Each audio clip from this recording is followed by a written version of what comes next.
Good Wednesday morning. Thanks for starting your day with us here on this digital edition of Wake Up Charlotte. Here's hoping you got some good sleep, because Carolyn and I are not exactly convinced that we slept well last night. We're not rested because of the debates, that's for sure. We're going to get to the top stories of the day coming up in a few minutes, but first, let's check in with Larry for a look at the forecast. Larry, what's going on? I might get a little bit of rest, but I watched the debate this morning, and I'm tired. I'm totally worn out. Weather will not wear you out. It is a great day today, considering all the messy weather from yesterday. Temperatures at 10 a.m. about 60 degrees, mid-60s around lunchtime. As we head right in the middle of the afternoon, not a cloud in the sky. We will be in the low 70s today. Now, warming up tomorrow for one day, we'll be in the upper 70s, and then the bottom kind of drops out, but in a nice way. It's a really cool afternoon, kind of chilly mornings, but people find that exciting, I guess. This time of the year, Saturday, we're at 68 for high temperature. Low Sunday morning, I guess maybe a few tailgaters out there Sunday for the game. 45 the low Sunday morning. We're at 69, we'll say low 70s by next week. All in all, we got 7 days without any rain, just some great weather ahead, and that is your first one forecast, Ben. All right, Larry, thanks. The two presidential candidates going head-to-head in the very first presidential debate, and there was a lot of arguing and a lot of talking over each other. Wake Up Charlotte. Tracy Potts joins us from D.C. with the latest. Ben, good morning. Good morning, everyone. What a debate. We've never seen anything like that before, and it was clear that both sides went into this with a strategy. The president to drive a wedge between Biden and progressives. And the Biden team says they practiced for these constant interruptions. Their plan for him was to ignore the president, and we saw this a few times, look directly into the camera and talk to you. Can I be honest? It's a very important question. Try to be honest. It was a debate like America has never seen, an absolute free-for-all at times. 90 minutes of constant interruptions, with Fox News moderator Chris Wallace losing control. Gentlemen, I hate to raise my voice, but I see it seems to be, why shouldn't I be different than the two of you? The tone between President Trump and Democratic nominee Joe Biden often combative. Don't ever use the word smart with me. Don't ever use that word. Oh, give me a break. Because you know what? The president went after Biden's son, Hunter. He was thrown out, dishonorably discharged. That's not true. He wasn't dishonorably. Cocaine use. And he didn't have a job until you became vice president. Questions about President Trump's Supreme Court nominee devolved into a hashtag. Will you shut up, man? Listen, Shut up, man, trending on Twitter. There was name calling on both sides. Everybody knows he's a liar. You're the worst president America has ever had. Hey, Come Joe, on. let me just tell you, Joe, I've done more in 47 months. I've done more than you've done in 47 years, Joe. The moderator trying to draw out differences on COVID, the economy, the president's taxes. I paid $38 million one year. I paid $27 million. Show us your tax returns. I went. You'll see it as soon as it's finished. You'll see it. The president agreeing to call out white supremacist groups, but then struggling to name one. Well, then do it, sir. Say it. Do it. Say it. Do you want to call him? What do you want to call him? Give me a name. Give me a name. Biden repeatedly trying to distance himself from the left in a debate that struggled for substance. So at the end of the debate, both sides were asked, will you accept the election results? Biden said yes.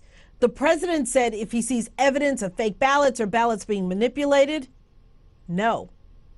I'm Tracy Potts for Wake Up Charlotte. Tracy, thank you. On social media, still this morning, the biggest thing that people are talking about is the debate. In fact, the two biggest complaints that we're seeing is in regards to the format of the debate and the moderator of this first debate. So the format was supposed to look like, as you know, 2 uninterrupted minutes for each candidate to respond to the topic's initial questions, then an open floor, but it definitely did not stay that way. Barry McCaffrey, who does weigh in on NBC News from time to time, said that this idea was flawed from the start. One guy even compared the debate to the Jerry Springer show. Moderator Chris Wallace with Fox News getting a lot of heat from both sides of the aisle. The president's campaign says that Wallace interrupted President Trump 76 times last night, and he only stopped Joe Biden 15 times. But others feel like he didn't interrupt the president enough, that he let him walk all over the vice president. One thing both sides do agree on is that they were not happy with the performance of the moderator and how the night went. They felt like, if anything, he included, Wallace included, that he was treated as a third debater. So let us know what you think, who you think won the night. Use our hashtag WakeUpCLT or drop a comment right here below. Guys. I mean, usually they grade who wins and who loses. I think the no one won this. And the loser is all of us. It was honestly, it was despicable. We didn't get really any information. No one should be proud. No, it was a total turnoff too to people who aren't engaged in the process, because this didn't teach anyone anything. Listen, I hope we've got a few days until the vice presidential debate, and then about 2 weeks till the next presidential debate. I hope the Commission on Presidential Debates really takes a second look at their policy when it comes to the mics and the timing, because what happened last night is not workable. Then what's the alternative, though? I guess shutting the mics off when each, if you have 2 minutes, then the mic's dead with the other. Yeah, friends asked last night, and I said, you're not going to cut the president's mic midway. That's just perhaps the biggest sign of disrespect that you can do on cable news. You're not going to do that. But you can say, if it's not your turn, your mic will not be on. Right. So ahead of time, say, here are the rules.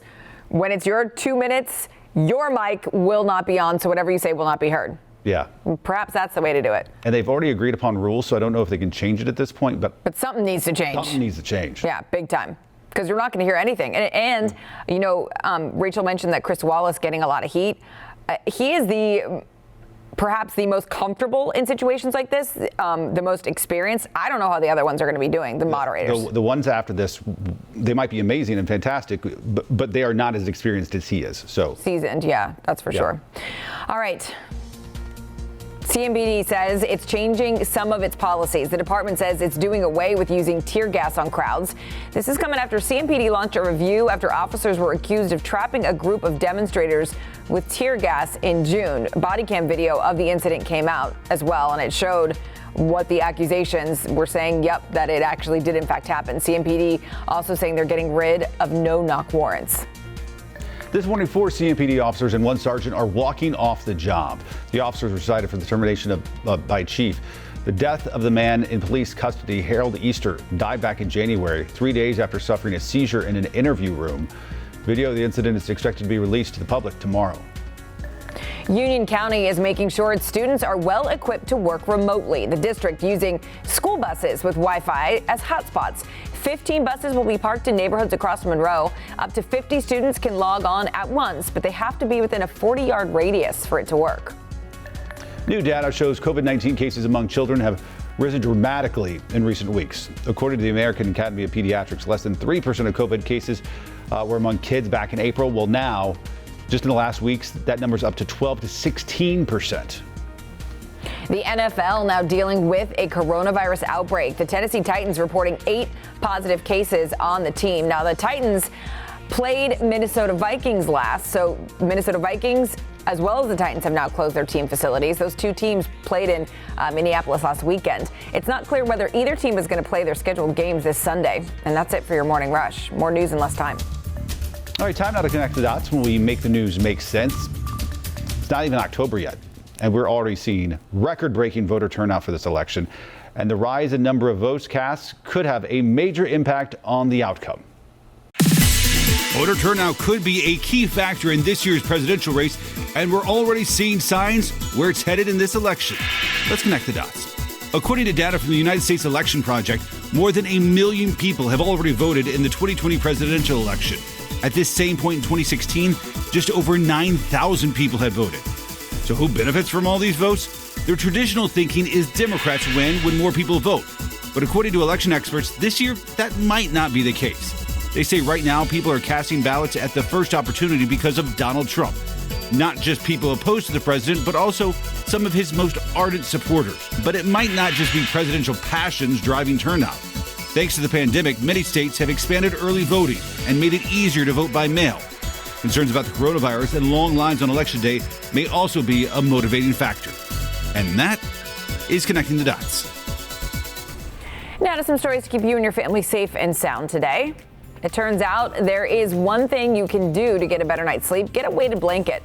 Scientists in Sweden found that sleeping with one of these not only leads to better rest, but it can also reduce depression and anxiety symptoms.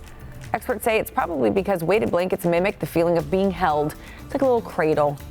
They literally help our bodies relax. I would think they make you hot, but maybe there's like cooling technology. Okay, I could get down with that. Yeah. Go ahead, folks, and brew a couple of extra cups of coffee. Why not? Turns out having 4 cups a day will help you live longer. That, according to new research from Harvard. People who drink 4 cups a day are 36% less likely to develop colon cancer. Scientists say coffee has a lot of antioxidants and anti-inflammatory properties, which both prevent cancer. I will say there are probably days where I have 4 cups. 4 cups? Aren't you super jittery? Yeah, but I have it stretched out over the day. So like sometimes in the morning I'll have 2 cups, and then maybe I'll have one at like lunch, or when I wake up for my nap in the afternoon, sometimes I'll have one. Okay. So it's spread out, not all at once. Well, perhaps you'll live longer, Ben. And won't we all be lucky for it? Until the new survey comes out tomorrow that says drinking 4 cups of coffee? Yeah. Right? True. All right, make sure you join us every single morning, 4:30 a.m. on Wake Up Charlotte.